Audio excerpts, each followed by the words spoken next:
राजा भोज किसी भी सूरत में सिंहासन पर बैठने का मोह छोड़ नहीं पा रहे थे। छठे दिन फिर वे राजसी वैभव के साथ तैयार थे बैठने के लिए। तभी छठी पुतली रवि भामा ने उन्हें रोक दिया। सुनो राजन, यह सिंहासन परम प्रतापी राजा विक्रमादित्य का है। क्या तुम उनकी दानवीरता और शौर्य का मुकाबला कर सकते हो? आओ, मैं तुम्हें उनकी महानता की कथा सुनाती हूँ। एक दिन राजा विक्रमादित्य शिप्रा नदी के तट पर बने हुए अपने महल से प्राकृतिक सौंदर्य को निहार रहे थे। बरसात का महीना था, नदी उफान रही थी और अत्यंत तेजी से बह रही थी। इतने में उनकी नज़र एक पुरुष, एक स्त्री और एक बच्चे पर पड़ी। उनके तार तार वस्त्र देखकर राजा समझ गए कि वे बहुत ही निर्धन हैं। सहसा वे तीनों उस नदी में छलांग लगा गए। अगले ही पल प्राणों की रक्षा के लिए चिल्लाने लगे। विक्रम ने बिना एक पल गंवाए नदी में उनकी रक्षा के लिए छलांग लगा दी। अकेले तीनों को बचाना संभव नहीं था, इसलिए उन्होंने दोनों बेतालों का स्मरण किया। दोनों बेतालों ने स्त्री और बच्चे को तथा विक्रम ने उस पुरुष को डूबने से बचा लिया। तट पर पहुंचकर उन्होंने जानना चाहा कि वे आत्महत्या क्यों कर रहे हैं। पुरुष ने बताया कि वह उन्हीं के राज्य का एक अत्यंत निर्धन ब्राह्मण है जो अपनी दरिद्रता से तंग आकर जान देना चाहता है। वह अपनी बीवी तथा बच्चे को भूख से मरता हुआ नहीं देख सकता और आत्महत्या के सिवा उन्हें अपनी समस्या का कोई अंत नहीं नजर आता।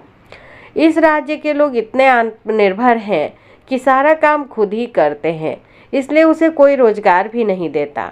राजा विक्रम ने ब्राह्मण से कहा कि वह उनके अतिथिशाला में जब तक चाहे अपने परिवार के साथ रह सकता है। उनकी हर जरूरत पूरी की जाएगी। ब्राह्मण ने कहा कि रहने में कोई हर्ज नहीं है, लेकिन उसे डर है कि कुछ समय बाद आतिथ्य में कमी आ जाएगी और उसे अपमानित होकर जाना पड़ेगा।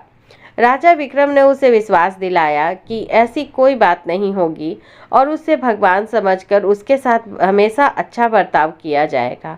विक्रम के इस तरह विश्वास दिलाने पर ब्राह्मण परिवार अतिथिशाला में आकर रहने लगा। उसकी देखरेख के लिए नौकर चाकर नियुक्त कर दिए गए। वे मौज से रहते, अपनी मर्जी से खाते पीते और आरामदेह पलंग पर सोते। किसी चीज़ के उन्हें कोई कमी नहीं थी, लेकिन वे सफाई पर बिल्कुल ध्यान नहीं देते। जो कपड़े पहनते थे उन्हें कई दिनों तक नहीं बदलते। जहाँ सोते वहीं थूकते और मलमूत्र त्याग भी कर देते। चारों तरफ गंदगी ही गंदगी फैल गई। दुर्गंध के मारे उनका स्थान एक पल भी ठहरने लायक नहीं रहा। नौकर चाकर कुछ दिनों तक तो धीरज से सब कुछ सहते रहे, लेकिन कब तक ऐसा चलता। राजा के कोप की भी उन्होंने परवाह नहीं की और भाग खड़े हुए।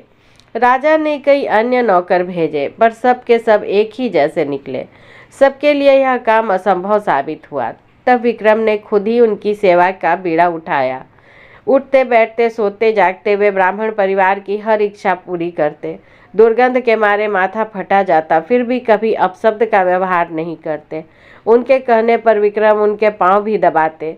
ब्राह्मण परिवार ने हर संभव प्रयत्न किया कि विक्रम उनके आतिथ्य से तंग आकर अतिथि सत्कार भूल जाएं और अभद्रता से पेश आएं, मगर उनकी कोशिश असफल रही। बड़े सब्र से विक्रम उनकी सेवा में लगे रहते, कभी उन्हें शिकायत का कोई मौका नहीं दिया। एक दिन ब्राह्मण ने जैसे उनकी परीक्षा लेने की ठान ली। उसने राजा को कहा कि वे उसके शरीर पर लगी विष्ठा साफ करें तथा उसे अच्छी तरह नहला धोकर साफ वस्त्र पहनाएं।